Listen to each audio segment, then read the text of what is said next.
American soccer fans, welcome to episode 162 of the USA Soccer Cast. We're bringing you everything about the U.S. national teams, the players, the leagues, and everything else that impacts the game of soccer in these United States. I'm Donald Wine. Happy Halloween, everyone. I thought on the last day of October when we all dress up in costumes and other stuff that I would give you a little treat of an episode. We're going to discuss the U.S. men's national team's upcoming window and how their schedule now looks moving forward. With that in mind, the U.S. men's national team prepared to enter November and yet another international window. They have two matches coming up. First, against Paraguay on November 15th at Subaru Park in Chester, Pennsylvania. I will see some of you there. They will also play Uruguay at Raymond James Stadium in Tampa on November 18th. I am working to try and get down for that game, so I'll hopefully see a bunch of you at that match as well. I think the thing about this November window is become very pivotal in the sense that the United States men's national team only have two more international windows before the World Cup roster is named sometime next May. Two more windows, just November and then March, and that's it. We'll talk about other matches that will not be scheduled on the other side of the break. But I want to talk about what's important for this window, maybe some of the priorities that I would like to see from the national team as they take on Paraguay and Uruguay. The first thing is we've seen since that South Korea match back in September, which was bad. They rebounded against Japan, and I thought they had a pretty strong window against Ecuador and Australia, drawing Ecuador, beating Australia, but both times, obviously, starting down 1-0 and having to fight back. But we saw some competition. We saw some grit. We saw some determination. And I would like for the United States men's national team to continue to build that, continue to build the chemistry, continue to build the competition between some of these guys. Everyone who we spoke with during the September and October window was all on the same page. They are all locked in and wanting to do what they need to do in order to make the World Cup roster, to play to how they need to play. And they are entering with that mindset and that mentality. I think as a team collectively, that's what you want, because you want to have all these games be treated as urgent knockout style games. We're playing teams that we could see in a round of 32, in a round of 16, in perhaps a quarterfinal in the case of Uruguay. You want to play up to the level of those opponents, and every single one of these teams being in the World Cup is going to give us different looks at different styles from different confederations that we may see in a group stage. And I like the fact that we are scheduling this way, but we also have to execute. We have to continue to play well.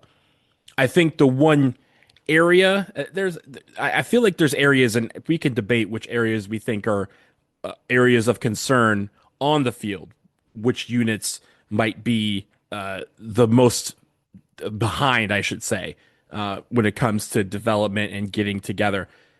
I think for me, I think the U.S. men's national team has always played well when we have a strong midfield, and that connectivity between the defense and the offense runs through the midfield, and they control the tempo of the game and they control the physicality of the game. And in the past year or so, we haven't seen that. We've talked a lot about that here. I'm sure you've talked about it with your friends. But I think that strengthening the midfield is going to be one of the most important things we hopefully see from the MNT over the next few months. And that obviously will begin against Paraguay and Uruguay. That is going to be something that I'm looking forward to. We'll hopefully get Tyler Adams back. He and his wife had their second child over the international window in October, so we congratulate them for that. That was the reason why he was excluded from camp in October. But in all intents and purposes, he should be back. And I like the fact that he will be the engine, but it's about building around him, figuring out what combinations work. Will we have a double pivot? Will we leave him alone on the island and allow others to go forward? Will we continue to have a three-back defense, especially when you maybe include a Jedi Robinson or maybe a Serginho Dest if they're ready to go?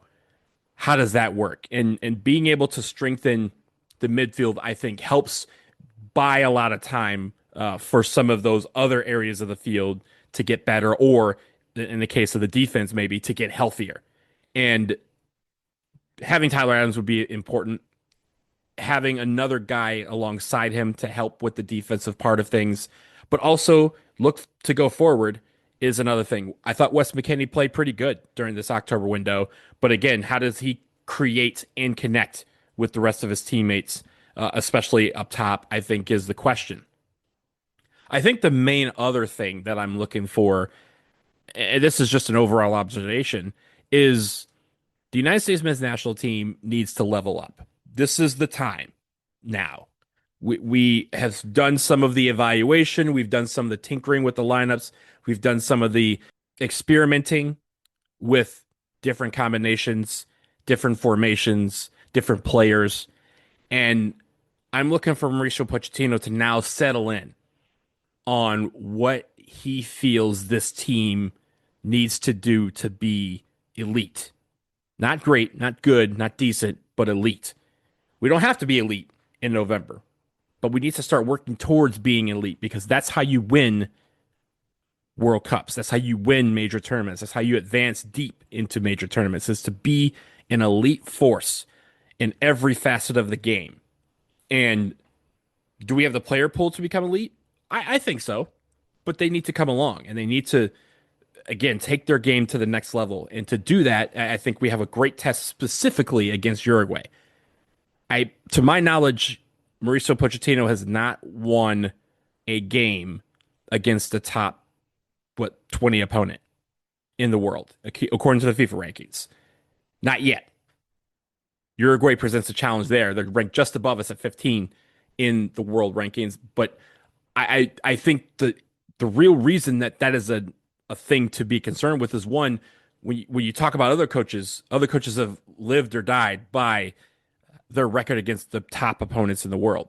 It's maybe unfair, but again, if you want to advance deep in a World Cup, you're going to have to get past some of these teams.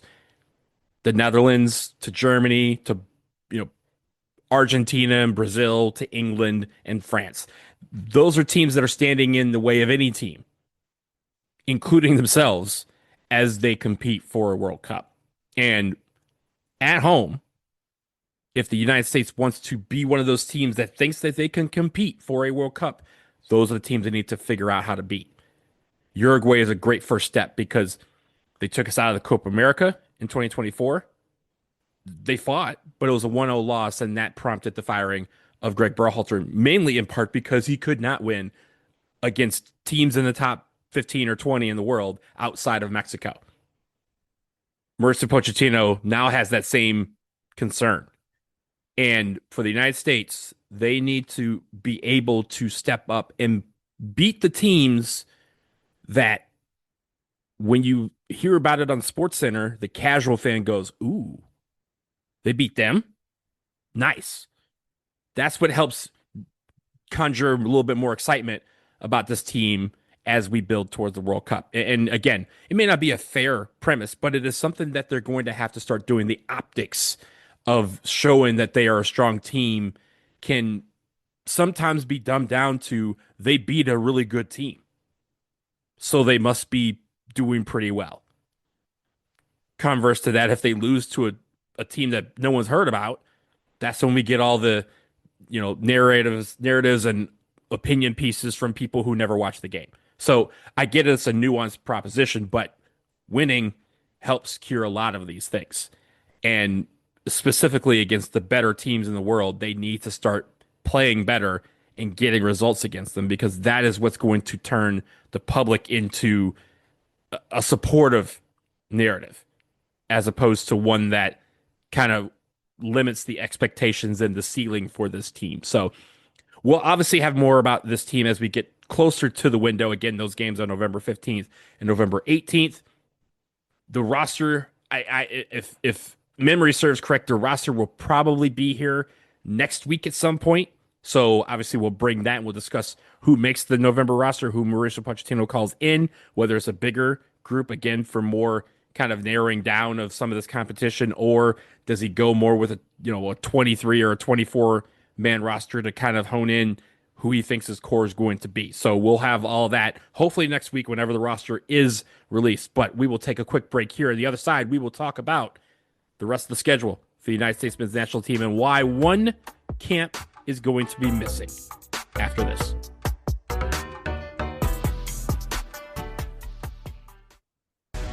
Hey everyone, are you looking for the latest gear for your U.S. national teams, Major League Soccer, the NWSL, or any other team in the world of soccer? The USA Soccercast has affiliate partnerships that are ready to help you out. Head to linktree.com/USA Soccercast, where we have links to Homage, Fanatics, the MLS Store, and Breaking Team. You can get the jersey, shirt, hat, or accessory you're looking for to support your team, while also saving some money and helping this show in the process. Again, linktree.com/USA Soccercast. Click on the links and get your gear. And we thank you as always for your support of the show.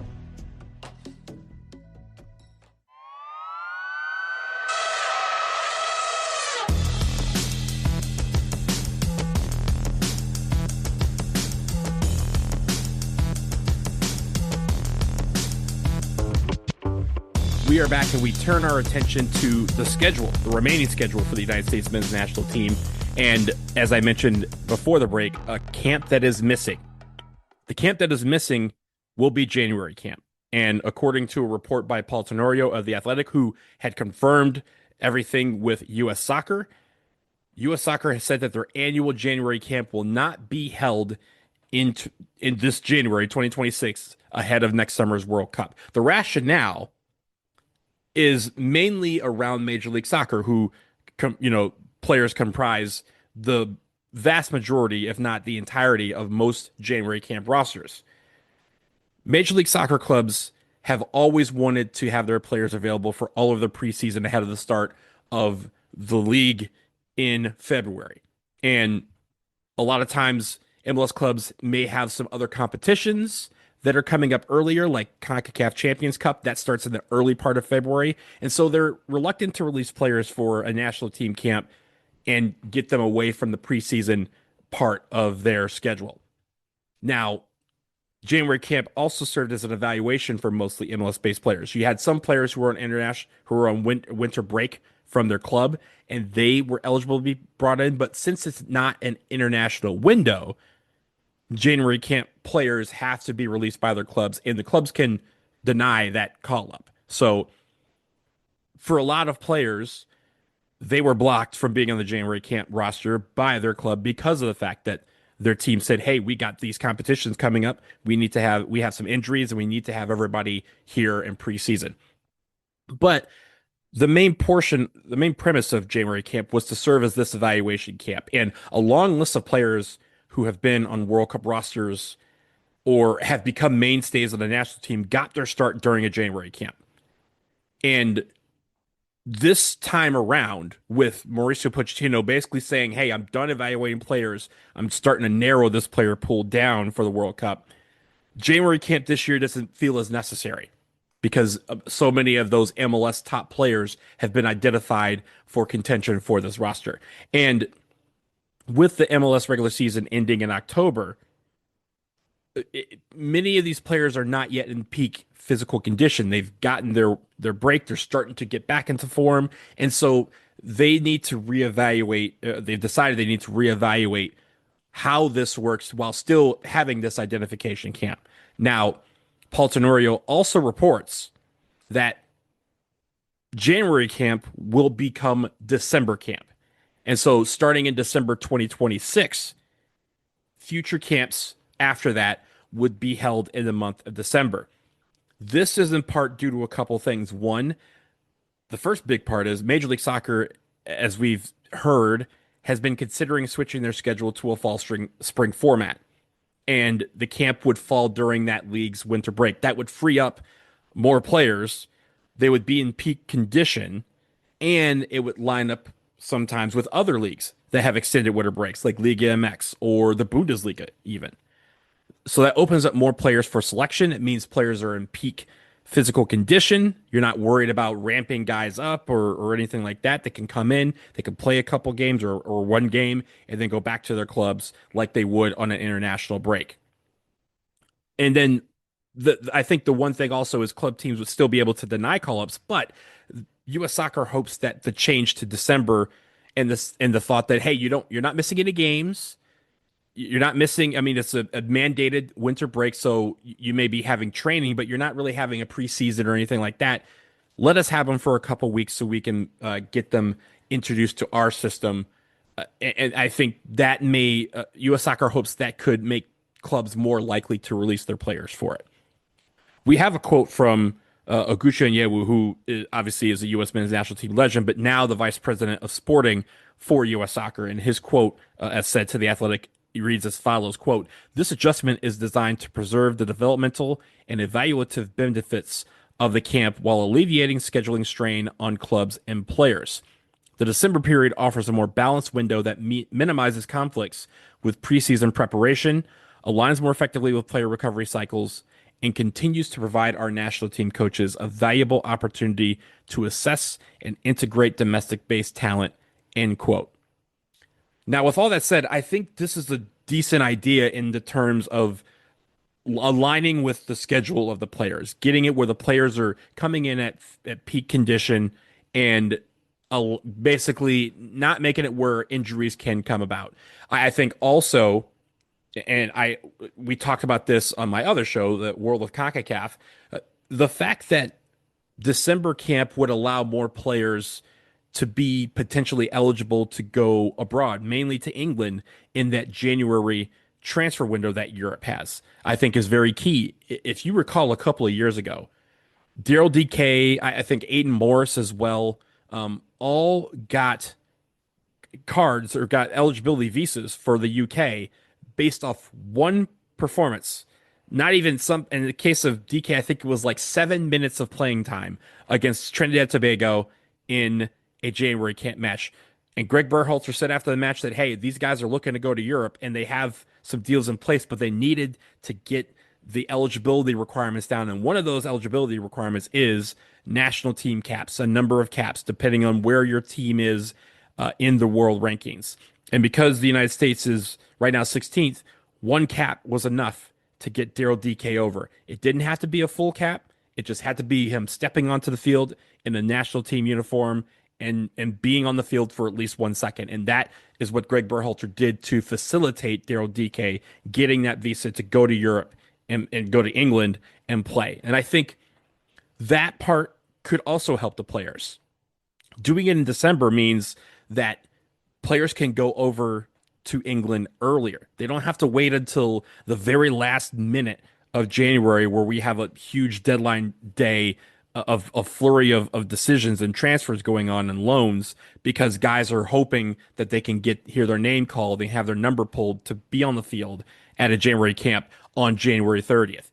Now with it being in December, that January international transfer window opens on January 1st. Guys can move then. They don't have to wait the entire month to sweat it out and hope that they can get enough playing time to earn the visa. So I think that part is crucial for some of these players. And again, the evaluation portion of it. I know players enjoy the fact that they have this extra chance to impress the coaching staff on the senior national team. There will be additional challenges that come into play here. First thing is weather. The fact that January camp was usually played in California in recent years has been in Florida, Tennessee, Texas. There's more access to stadiums in January because the NFL is not in session anymore. College football is done for the most part, save for the playoff now. And they had access to various stadiums. In December, they won't. In December, it will mainly just be MLS stadiums and USL stadiums that are available. But the other stadiums, like maybe an indoor football stadium in Atlanta, for example, may be in use by the NFL for college bowl games, so they won't be able to play there. I think the biggest strain of moving from January camp to December is on the fans. Fans who wish to attend these matches, it makes it extremely difficult. Holiday travel is more hectic. It's more expensive. As the weather gets colder, it narrows the places where teams can play, which will then again up the price of traveling to those locations. And also, a lot of you out there are saving your leave during the holidays to be with family.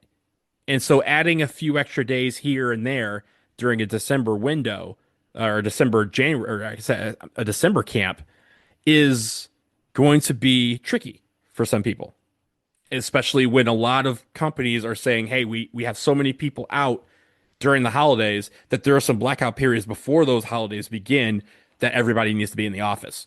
So it puts a strain on fans to get to some of these locations to watch the team play. And January camp was an annual like retreat for a lot of fans to go to Southern California, and people joked that it was the one match a year that the match was secondary to just being out of the cold and being out of the snow of the other parts of the country and going down to sunny California to spend a weekend just relaxing, enjoying life, and then, yes, watching a soccer game. But for the fans, it may be a strain, but for the MLS-based players, it is hopefully going to be a boost to them in more ways than one. The one place where it may not be is for the MLS-based players who are fighting for spots on this World Cup roster. I'm sure many of them hoped for a January camp because it would give them that extra opportunity to showcase their talents to Mauricio Pochettino and the coaching staff in a camp that would exclude almost all the European-based player pool that we expect to be called in. And so now there's only one window left after November for these players to make their final statement, their closing arguments, and that will be in March.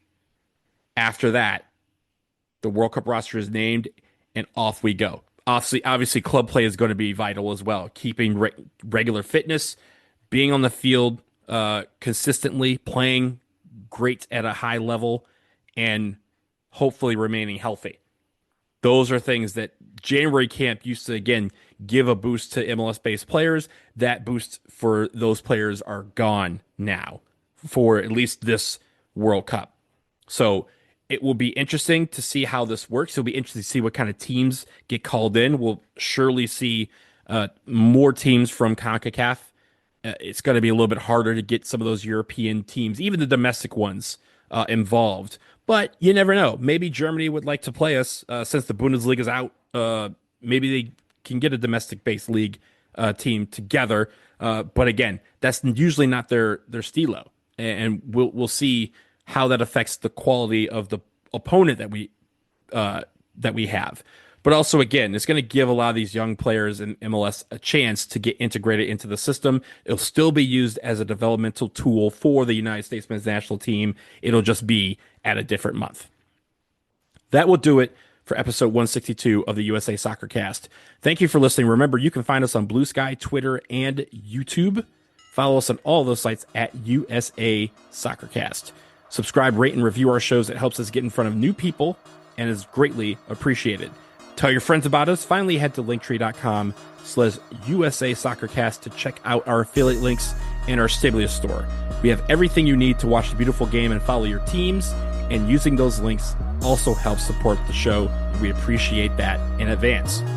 We'll talk to you again soon, y'all. Peace.